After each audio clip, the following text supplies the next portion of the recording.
Hi, Victor. How are you doing? I'm good, thank you. You are into a field that is called human genetics, which combines some science with some artificial intelligence and Yeah. machine learning. Yeah. So that's exactly what my master's sort of thesis is about. I combine machine learning principles in order to sort of figure out properties of like human genetics and diseases and stuff like that. Yeah. So all these studies are made in the McGill University in Montreal. So you just graduated with your master. Yeah, so I actually I'm going to submit my thesis, hopefully. My fingers are crossed. I'm going to submit it the initial one August 15th. And then, so then after that, hopefully there's not too many revisions. My thesis is good. And then I'll be graduating and starting my PhD in September. So the thesis is like a final work of paper Yeah. that you are providing. Exactly. So, yeah, it's supposed to be, well, at least for my department, it's supposed to be like around 100 pages, double-spaced. So it's a lot of information that you're going to have to write about. It's huge. So concerning this thesis, Sydney, did you had some choices? What is it about concretely? Yeah, so basically my whole entire project, it switched from like the very beginning. I went through lots of different like phases and stuff like that. But ultimately my project is to try and build a machine learning model, and so that we can detect different cell types given like a tissue. So given bulk RNA-seq and single cell RNA-seq, we'll be able to determine the types of cell types that you have in that tissue and the proportions of it. So we'll be able to tell if you have like 50% of the cell type, maybe 30% of another cell type.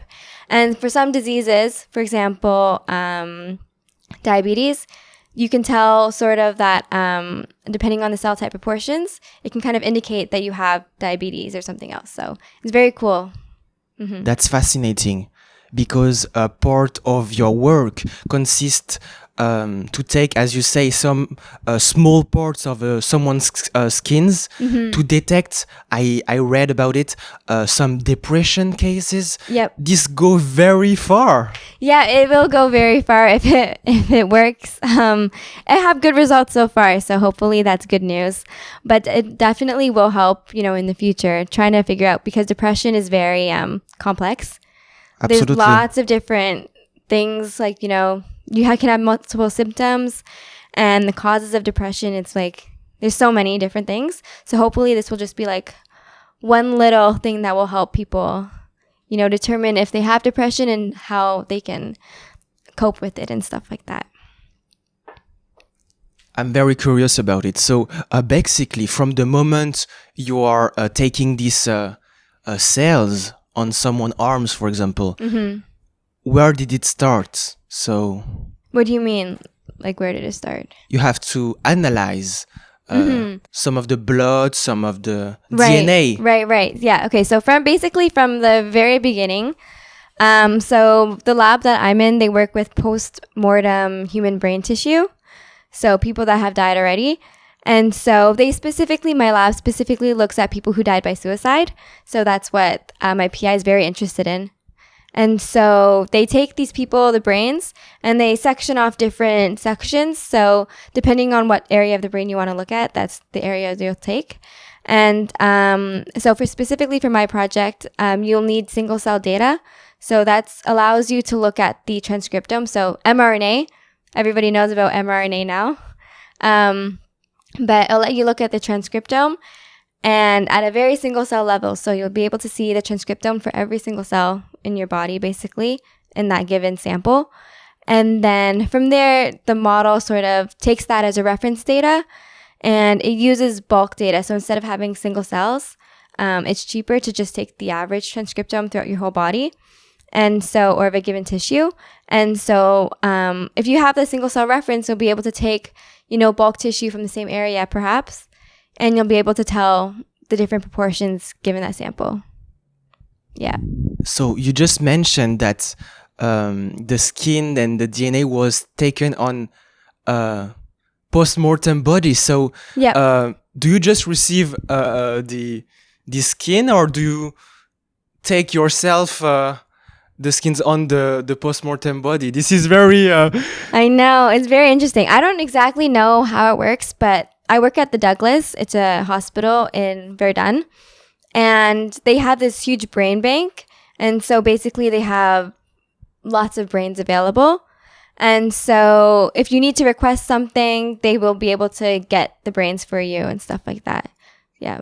So I don't think we actually dissect the tissue ourselves. We have people who do it for us.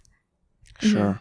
Because, in many cases, we see in some laboratories, they are making some experiences on rats, on small animals. But Sydney, you don't want that. You want to do it on real humans. I know. Yeah. So our lab doesn't really work with humans. Sometimes we do collaborations with other labs, but most of the time it's with humans.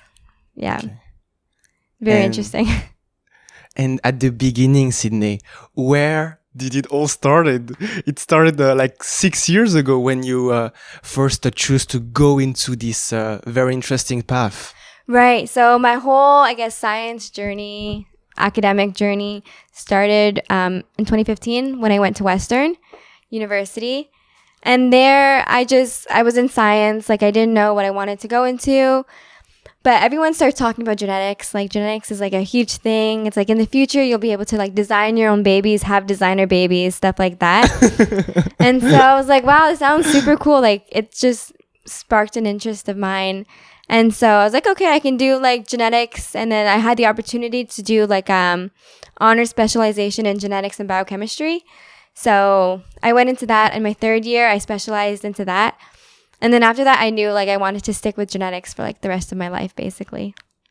Yeah. And then I took some coding courses. And so I knew that coding was definitely the future. It's most of the time, a lot of people in science will need to code at least a little bit. And so it's very beneficial. And so that's how I was oh, I like coding too. So that's how I started, or that's how I knew I wanted to go into something in between the two that use both of them. Absolutely, because there are some similarities between coding and DNA. They are both composed of codes. Yeah, basically. Yeah. It's very interesting, yeah. Right now, you are just finishing this master in Montreal, but then you're going to move back to Toronto to start a new adventure, as I can call it an adventure. Yeah. It's definitely going to be a long adventure for sure. I'm starting my PhD in September, not in genetics anymore, actually, but it's in biomedical engineering. So part of me, when I started my master's, I realized that although I like research, I like the, more applications of it. So I wanted to have an end goal instead of just trying to discover things. So I wanted to solve problems, that's the kind of person that I am. So I thought biomedical engineering would be a better fit. And so I also get to work with, genetics still and coding as well. So I think that's just a good adventure, but it's going to be a while, probably 5 years. Yeah, definitely. It's going to be a while, a long time. So in your daily work, I assume that you are working on maybe some vaccines, on the other subjects. No, so in my daily life, I don't work on anything else. I just sit at my computer and code, work on my project the entire time, trying to build my model. But in my spare time, I'm also sort of working with a startup company called Neurotech X. And so it's a huge community or a huge hub all over the world. So they have multiple different chapters in multiple different countries all over. And so it's just a company that brings together neurotech enthusiasts to sort of work together, interact with each other. We have hack nights, everything sort of that. So my role is basically as, like I mentioned, we have chapters. So you have a Toronto chapter, you have a Montreal chapter. And so my role is to sort of bring those chapters together and sort of work with the, in relationship with the chapters and companies together. So trying to plan events for them, trying to get sponsorships for them, And so it's really to connect chapters with the neurotech companies that are out there right now. Absolutely, with Connect Lab X. So Yeah. you mean that through the years, the schools, the university, and the company are more and more connected, which means that you have some chapters in many cities in the world. Definitely, yeah. And so we not only have school chapters, but we also have like normal chapters, so you don't have to be in school to join them. So it's very interesting because you have people from like all different, job areas, people who are just interested in Neurotech X, and the field is very new. Like people just heard of AR VR recently. And so, for example, you have a lot of companies who are working with AR VR, maybe to try and help you with like memories or like to help you sleep better, stuff like that. It's a huge like umbrella term, and there's so many different opportunities inside, and there's so much room to grow in the future for it, especially since with like the new technology and everything's popping up recently. It's just, I don't see like it ending anytime soon. That's for sure. Sydney, basically you are calling, for example, the chapter in New York and saying, I made an interesting discovery. Yeah. I mean, I try and work with the chapters all together so that they can, promote the Neurotech X company, and so that they can help further people's interests and stuff like that. So it's good. People connect with each other. They can start companies together, stuff like that. So it's a very good like communication hub to meet other people who have similar interests as you. And I strongly believe that working with a team is a very important values for you, because in labs there is also always the effort of a team. Definitely. You're never, hardly ever working by yourself. I would say the only time you're working by yourself is sort of like with your own project. You're gonna, maybe in my term, in like my sense, I'm just gonna like think of the code by myself. I'm just gonna code it by myself. But thinking of the entire whole big picture, the project, is definitely not something that I could do by myself. So it's good to have a lot of help from other people in that sense. I like the coding part. This is very inspiring. So basically you are coding and writing some lines of code that, for example, are linked with some experiences. So what do you do exactly when you are typing on your keyboard frenetically? Yeah. So right now, so for my project, I'm basically taking another model that has already existed and sort of adjusting it for my problem. So I can use most of the code that they already written, but I do need to add like other math things so that the code would work for my deconvolution project, basically. So yeah, it's not that difficult. Most of the time I spend training the model to work, finding the best hyperparameters, stuff like that, to make the model do its best. Sure. Yeah. It takes a lot of time to get it to train, though. Definitely. And for example, Sydney, what kind of experience or, as you say, training have you tried to do recently? Yeah, so recently I have been working with the depression dataset that I have. And so I've been trying to get it to be able to predict almost with, I would say, 95+% accuracy. And so I've been trying to get it to work. Like the training works pretty well.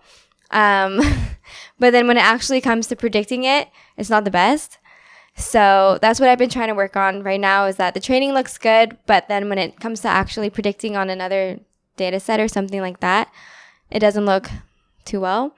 So it's just finding the good balance between the two, hoping that you can find the right parameters, the right numbers, everything to make it work well. And what do you exactly mean when you say the prediction about depression? Yeah. So, like when I mentioned that the model tries to predict the cell types and the proportions. So the model spits out, for example, we have 4 cell types, A, B, C, D. And say, for example, we know that this data set has equal cell types throughout all of them. So it'll be 25, 25, 25, 25. Sure. And so knowing that, we can then, that would be like our gold standard. So we already know the answer. So we can train the model and then predict the the prediction for the cell types for that data set. And so when I said it's not working well, sometimes I would get 50% for one cell type and then 0 for another cell type. But I know that it's supposed to be equal for all of them. And so, yeah, that's the tough part, is trying to figure out how to make it equal for all of them. And then you realize that on the coding software, you put a plus instead of a minus. Yeah, that happens all the time. Or maybe, the code's not working and I'm like, how come it's not working? And it's like, oh, I forgot a comma or something like that. Oh, sure. So there's always little tiny errors that, are kind of annoying. But in the end, you go through it line by line and you find your answer. You find the problem. So this machine learning is also linked with AI, artificial intelligence. Yeah. So artificial intelligence is more of the big umbrella. And then machine learning is sort of a subsection of artificial intelligence. So I'm not a huge expert on the difference between the two. But I know that machine learning sort of entails that you give machine a problem and then you give it an example data set or something like that. And then it can train, it will learn. And so it learns by itself. So, and then you can give it another data set and it'll be able to give you an answer for that. Right. I don't know exactly what other types of other artificial intelligence there is, but I definitely know that machine learning is a subset of it. Absolutely. Yeah. During your experimentation on the lab or on your computer, you have, I guess, observed a lot of things. So you want to use them, of course, in the future when you will be contributing to solve a problem. So what would be the subject and the problem that you want to solve in this future? Right. That's a tough question. I'm not too sure exactly what I want to do in the future. I know I definitely want to stay in artificial intelligence, machine learning, that area, because I think that's super cool. I'm super interested in that. Same thing with genetics. If I can find the combination between the two, there's so many companies out there who are already combining the two fields together. And so maybe somehow I can find my own way to have my own startup.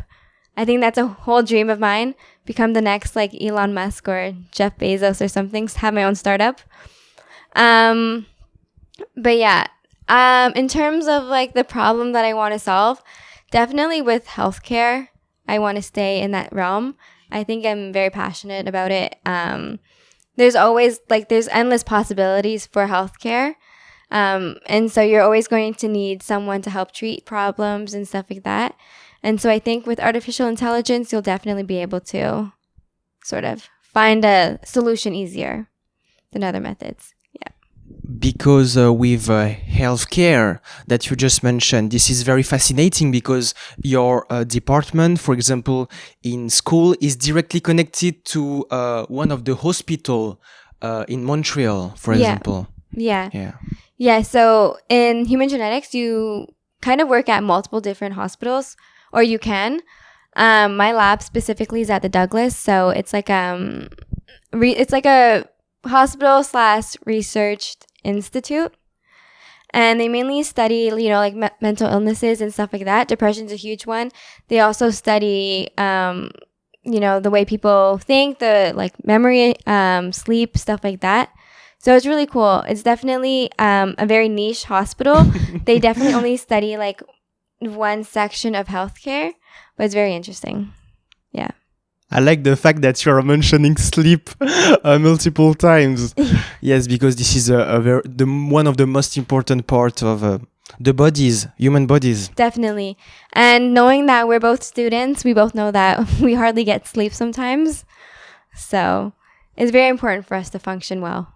But actually, Sydney, you have a very interesting technique to wake up early, which is to let the windows wide open so the sun wakes you up, force you. Yeah. So I don't sleep with my blinds closed. So we close the blinds in the back for the purpose of the video. But yeah, I sleep with my blinds open.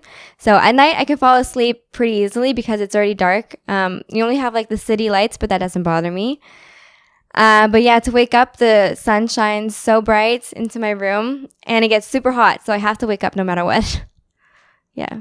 And do you realize how crazy this is? The reaction of the sun with every element of Earth, you know, our skins that you are studying, on the vegetable, on everything. It's directly connected. Yeah, the sun's a pretty big resource for us, actually. Yeah. Actually. So, Sydney, from what I understood, you are going to start a startup with AI to help the Canadian hockey team to win every time. So, yeah, find the best place for them. Hopefully, we can reach the finals again. And then this time we'll actually win. So, in science, there's been like a big push for having diversity, especially for women, and not only in science, but many other fields as well. And so one good thing about McGill is that they actually have, I think in the science department, they have like, I don't know how to call it, like a club mentorship program. So it's for female supervisors to mentor female research or students. And so you don't get only paired with someone in your like from your lab or something like that, but you get paired with someone in your field so that they'd be able to help, you know, navigate you through grad school and maybe give you advice on how to like navigate through academics. Or they also have, sometimes they have industry leaders. So if you're interested in going into the industry, you can get paired with people like that. So it's very good because, like I said, I'm in a mix of genetics and artificial intelligence, my field.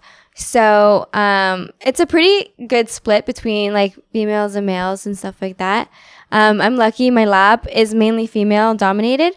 So, which is very interesting because you don't really hear about that a lot, especially in genetics. So, yeah, it's pretty interesting. In terms of the like artificial intelligence or like my other lab, so I'm part of two labs. One deals with genetics and the other one deals with more of the computer science aspect. And so that lab also has quite a bit of females as well, which is great because normally, you know, you hear about the stories about how in computer science, there's only like a few females. So all the girls kind of stick together and the rest are all guys. But no, in the lab, it's very like pretty good split, almost 50-50, I would say, which is amazing. Very inspiring for other people. So you're not as shy, you know, to walk into a lab and you're like the only girl. I haven't seen a lot of labs like that yet, which is good. It's very comforting to see that. Yeah. Why is there so much room? I feel like in this field, they're definitely more aware that it is male dominated. And so they're definitely trying to make it work to have more females in it, especially since, you know, sometimes if it's too male dominated, it can be intimidating sometimes to, you know, walk into a room and see only guys there. And so, yeah, I think they're definitely making a huge push. It's amazing. There's many opportunities. For example, I know that there's companies like Girls in Tech, for example, who are giving lots of opportunities, like lots of scholarship, etc., for women who are interested in the STEM fields. So that's another great opportunity for females to get invested into STEM. So you mean that in university, generally the push is made in the entry, you know, in the admission to help women to get into this field? Yeah. I think, yeah, definitely. There's like, I wouldn't say they're, you know, actively advocating to have, you know, like only females or something like that. But they definitely publish the statistics on admissions and stuff like that. And you can see that there's a big female presence. So that's always great to see that. And so it makes it, I guess, since they make it public, it makes you want to come and join them because it's like, oh, they're very supportive. Like it's a very great place to study and stuff like that. So it's great that we see this now. they don't have to advertise it. They have you. Oh, if they do have me, I can speak for everybody saying that's amazing. So, Sydney, you just mentioned it. You've been very active in the mentoring to help, I suppose, new students that come here that are really maybe intimidated by the new environment. Yeah. And Yeah. you're basically, is it related to helping do not their homework, but the project that they are conducting? Yeah, so I'm part of two sort of like mentorship programs at McGill. The first one is within the, the graduate department, so the whole graduate students. And then the second one I'm part of is specifically for the human genetics department. So it's very interesting because they normally try and pair you with somebody who's in your field. So if you do have, some problems, they would be able to help you. So you don't necessarily help them with their projects, but you sort of help them get comfortable with coming to Montreal. So for example, I'm not from Montreal, so a lot of the people that I've been paired with are not from Montreal either. So I can tell them, like what you need to know before coming to Montreal, like bring warm clothes or something like that. And then more specifically though, I would say the mentoring is more to help you get comfortable in your environment, but also get comfortable starting grad school because it's a huge jump between undergrad and grad school. I would say undergraduate is very, you have, especially if you're in research, so you have a thesis. So like in undergraduate, you have courses, right? So you have courses and you have a due date. And so you're like, I know I need to get things done by this day. And so you can do them. But in grad school, you don't really have a deadline for anything. So you do have courses that you take. So for that, you do have like your assignments and stuff like that.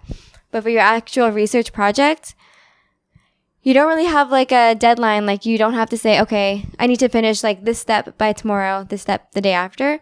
So it's very, you have to be very, what's it called? Proactive. Yeah. To take the proactive. decision by yourself. Yeah. And you have to have a lot of self-control and you need to be able to set deadlines for yourself. For example, you need to be able to schedule your time properly. And, I know some people who have to go to the lab on the weekends and stuff like that. They have to manage their experiments because sometimes it can last, like 12 hours, even longer. Whoa. So you have to be able to manage that. And so for me, I know for other people, if you have like mice or stuff like that you work with, there's like a strict schedule you have to follow. So that's kind of helpful. But for me, it's not like I have to know, finish everything by tomorrow or something like that. I have to. And you were mentioning the fact that sometimes you get some project that lasted 12 hours. How come? This is super long. I know. So I'm lucky. I don't have any of that. But I know my friends, they talk about how, sometimes they wake up at like 5 a.m. to go into the lab and then they don't leave until like 8 at night or something like that.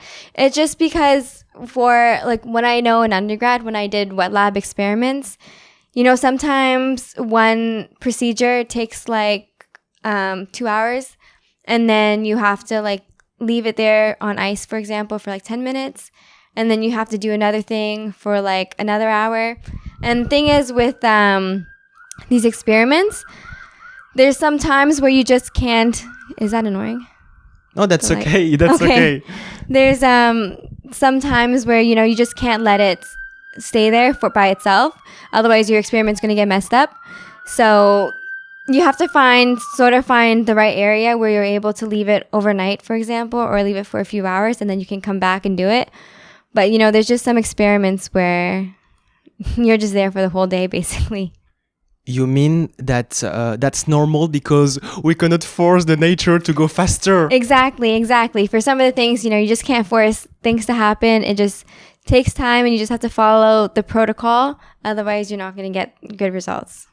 Because Sydney, at the beginning, you told me 12 hours. I was wondering what the human brain cannot concentrate more than 20 minutes. So I know, yeah. It's good though, because a lot of the experiments, I don't know about working with animals. It could be different. But I know for like a lot of the wet lab experiments that I've done before, you don't have to concentrate for a long time. Like, for example, if your experiment takes 2 hours to do, Um, a lot of the time is just waiting for things to happen. So, for example, you're running your gel, you wait 30 minutes so that you can go and do something else. So, a lot of the time it is just waiting.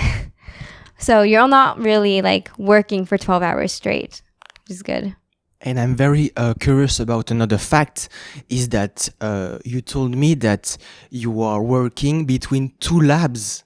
So you are constantly running from the lab A to B and B to A.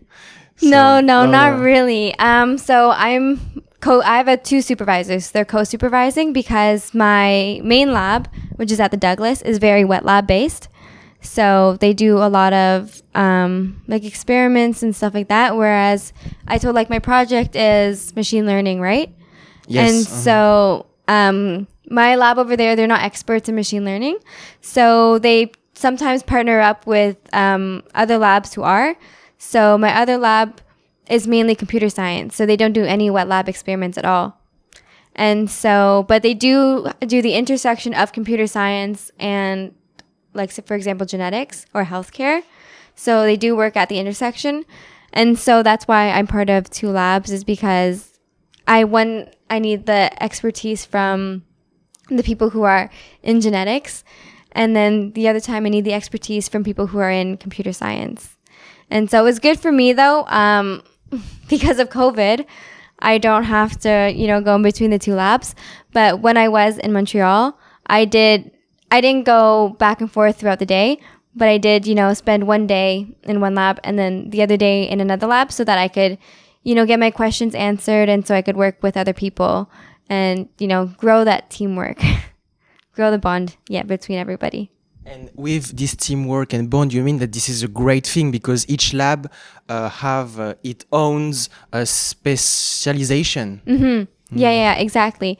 And so it's good because, sometimes I need help and then I'm in a lab and they don't know, like they can't help me. So it's good to have connections in both places so that I'm able to get help whenever I need it. Yeah. I can imagine Sydney at 2 a.m. Calling someone for desperate help. Yeah, that happens sometimes. I mean, sometimes when I'm working and my model's not, and I can't, figure out, it's good because you're on Slack now.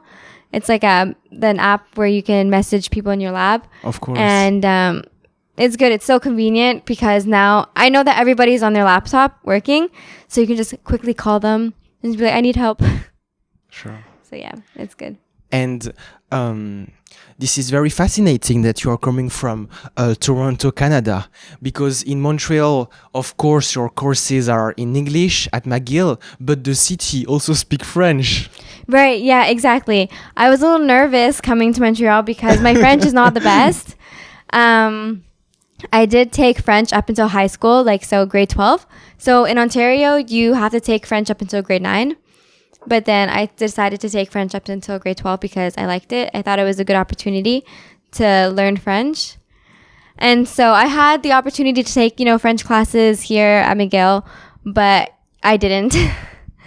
But I think I managed pretty well. I can understand when they don't speak very fast.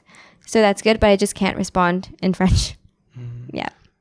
That's fascinating because in your daily work and language, I believe that everything, the software, are all in English. Even the code that you are writing, the comma that you are missing, for example. Yeah, everything is English, which is good.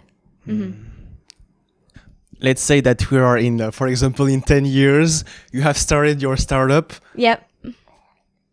How? Where? I want all the information. I have no idea. Sometimes I dream about where it would be, but maybe I'm still in Toronto, but I know that a lot of startups, especially in the field, happen in the States. For example, Boston, Seattle, Silicon Valley. Those are just some of the big ones. And of course, you'll get more funding in the States too because they have some more opportunities and stuff like that. And chances for larger funding too. Yeah, so I don't know, maybe in a few years, I don't know, maybe I'll start something in my PhD, have the spark and start it there. But I don't think I'll actually, start anything. If I do start it, until after my PhD. So maybe after I'm 30. Yeah. So yeah. But yeah, in terms of like anything else, I don't know. I'm just very hopeful. I don't have any like specific plans or anything for it. It's just something that I would like to happen. Yeah. You just mentioned it, the foundings, because I always believe that laboratories and labs always need a lot of investment and Yeah, definitely. I think everything is super expensive. I mean, if you want like to start a wet lab, for example, you'll need to pay for like, the tools and the reagents that you need. It's a little different for computer science. You just need your laptop and maybe like a really good server to run everything, because at the beginning I was running everything just on my normal Mac over there. Sure. And they don't have a lot of processing power. Like I know some other laptops out there, some really good ones, they have a built-in GPU from NVIDIA or something like that, but that doesn't have any of that. And so I was trying to run this really tiny script. It was supposed to take only like 10 minutes. And I was talking to my friends and they're like, oh yeah, I ran it already. And then here I'm sitting at my computer and I'm like, okay, it's taking me like 2 hours for it to run. It's taking so long. And they were like, you don't have this kind of laptop? And I was like, no, I don't have anything. I'm just running it on like my normal thing. And they're like, oh, you really need to change it. So yeah, that's a major thing. If I ever started, a huge like computer science kind of thing, I would definitely like buy a server or something. So it definitely speeds up the process a lot. So you're not waiting for a while. So you mean that running a script takes more power than running a video games? Yeah, depending on like what you do. I mean, for example, depending on like how big your data set is, stuff like that. So for example, I have the depression data set that I'm working with right now is huge. I mean, it's huge. Like they have 80,000 cells. So for example, if you had like an Excel sheet to represent just the main matrix, it'd be 80,000 across, and then you have like around like 35,000 genes. So that just takes up so much memory, and to be able to do stuff and manipulate that data set, it just takes up so much power that my normal laptop definitely can't run on its normal memory and normal, like even trying to run that and open like, for example, Word or like PowerPoint at the same time, it crashes the laptop. So Sure. You definitely need a lot more power, I would say. But I believe that I think that you're more going to go into the software part because of the coding. It's more something linked with software than hardware, for example. Definitely, yeah. But you do need the hardware in order for it to run still, if that makes sense. You need the best of both worlds, basically. Absolutely. So now we have every clue, maybe a startup for the hockey teams. Maybe. And yeah. Yeah. Hopefully it'll come in the future. Do you read books? I read books sometimes. Recently, no, because I've been, working on my project. But I really like crime books. There's a Canadian author, actually. Her name's Louise Penny. And my mom and I actually love her books. We've been reading it very often. I think there's tons, like maybe like 10 or something books in the series. They're super interesting. My mom found it because we went on a tour in Quebec City. And then she went on this tour and she was like, and the tour guide was like, oh, if you know of this book, this is the place where everything happens. And my mom was like, what? So she picked up the book, and it's so cool because we went to Quebec City and it takes place, the whole series takes place in Quebec City and just outside of it. Wow. So it's interesting because then you like, if you go there like a couple times, you can sort of visit everywhere that they go to and everything. And you're like, oh, I know this place, or I remember seeing this. So it's very interesting. And she actually has a book coming out with Hillary Clinton, I think, coming out soon. So that's very interesting. So mainly you read the fiction. Definitely.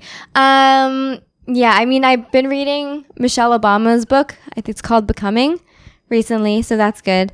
I really like sort of inspirational books, like how to live your life, kind of. So those are the books I like to read because it's very inspiring. Yeah, sometimes you just need to read books that are not set in like today so that you can kind of imagine something else. I really like, in terms of real life things, I really like real life movies. So I forgot what they're called, like true stories, I guess, about people. So for example, I forgot what the baseball guy's name was. Jackie Robinson. He had a movie out about his life. And so I really love movies about that. Yeah. Absolutely, but concerning, for example, the books that covers a murder, I think there is a correlation between a murder, depression, the suicide that you have studied. Maybe there could be. Maybe. Deals with death, maybe. Yeah, but crime is definitely my favorite. I mean, when Victor walked in, I was watching a crime show. So. Oh, on the TV? On TV, yeah. So it was definitely my favorite thing to watch, to read about. I don't know. It's very problem solving. Like I said, I like to solve problems. So it's something that I enjoy.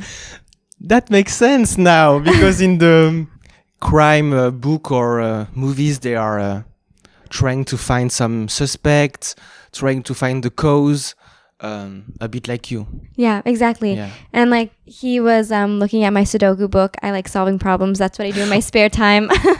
Oh my God. Okay, I can see now the links. Everything is linked in your life to solving problems. Exactly. I think it's fun. I mean, you solve a problem and then it's done. You have like you feel like a sense of happiness because you accomplished it. You know what I mean? So I think that's what I like. So do you believe that life is a constant journey in which we are always solving problem? It never stops. Definitely. I mean, I always have problems in my life that I need to figure out. So I don't mind. I think it's a good experience to have. Otherwise, you know, you're just there. It's good. I think it's good to have problems because then it like sort of builds your character and you learn new life skills along the way. Thank you so much, Sydney, for your time and for this conversation. Thank you so much. Of course. It was nice talking to you.